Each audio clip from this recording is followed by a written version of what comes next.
അമ്മേ ശരണം, ദേവി ശരണം.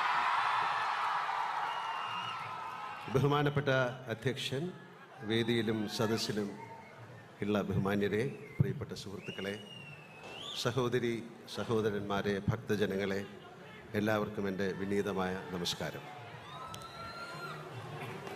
വാക്കുകൾ അപ്രസക്തമാകുന്നൊരു വൈകാരിക മധ്യയാണ് ഞാനിന്നീ ദേവി സന്നിധിയിൽ നിൽക്കുന്നത്.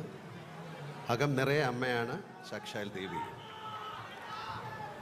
പിന്നെ ഈയിടെ മാത്രം എന്നെ വിട്ടുപോയ എൻ്റെ സ്വന്തം അമ്മയുടെ നിറപാർന്ന ഓർമ്മകളും മനസ്സ് നിറഞ്ഞു നിൽക്കുകയാണ്. എൻ്റെ അമ്മ ശ്രീ ആറ്റുകാൽ ദേവിയുടെ കറതീർന്ന ഒരു ഭക്തയായിരുന്നു. ജീവിച്ചിരുന്നെങ്കിൽ ഇന്ന് ഏറ്റവും സന്തോഷിക്കുക അമ്മയായിരിക്കുമെന്ന് എനിക്ക് ഉറപ്പുണ്ട്. എത്രയോ വർഷങ്ങൾ അമ്മ പൊങ്കാല